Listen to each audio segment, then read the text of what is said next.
Civil service পরীক্ষায় IAS এর ১৯ rank করে তাক লাগিয়ে দিয়েছেন ভদ্রেশ্বরের বাসিন্দা শ্বেতা আগরওয়াল।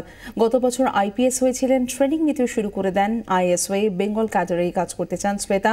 মেয়ের সাফল্যে খুশি শ্বেতার বাবা মা। রাজ্য থেকে সিভিল সার্ভিস পরীক্ষায় সফল প্রার্থীর সংখ্যা হাতে গোনা। প্রতি বছর দেশের অন্যান্য রাজ্য থেকে সাফল্য এলেও কার্যত খালি হাতেই ফিরতে হয় রাজ্যকে। কিন্তু পরপর ২ বছর সিভিল সার্ভিস পরীক্ষায় সফল হয়ে এই চেনা ছবিটা বদলে দিয়েছেন ভদ্রেশ্বরের মেয়ে শ্বেতা। গত বছর আইপিএস হয়েছিলেন। হায়দ্রাবাদের আইপিটিএতে প্রশিক্ষণও শুরু হয়ে যায়, কিন্তু প্রথম পছন্দ ছিল আইএএস, তাই ফের পরীক্ষায় বসেন। আর এবার এলো কাঙ্ক্ষিত সাফল্য। মেধা তালিকায় ১৯ নম্বরে নাম রয়েছে শ্বেতার। মেয়ের নজর কাড়া সাফল্যে খুশি মা প্রেমা আগরওয়াল। খুবই ভালো লাগছে। মানে মনে হচ্ছে কি এতদিনের কষ্ট সফল? হ্যাঁ, তপস্যা মানে আমাদের সফল হয়ে গেছে। আর কিছু চাই না ভগবান।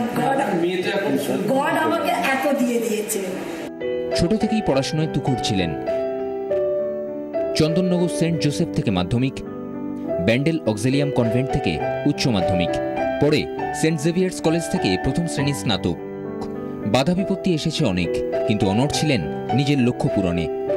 আমার আর্থিক অবস্থা যখন খুব খারাপ ছিল, মেয়ে কোনো জিনিস যদি একটা জিনিস চাইতো, আমি বলতাম এখন আমি দিতে পারবো না। সে দ্বিতীয়বার কোনোদিন চাইতো না। আমার মেয়ে এরকম স্যাক্রিফাইস করেছে, আমার ওয়াইফও খুব স্যাক্রিফাইস করেছে বলে আজকে আমার মেয়েকে আমরা এই জায়গা পৌঁছতে পেরেছি।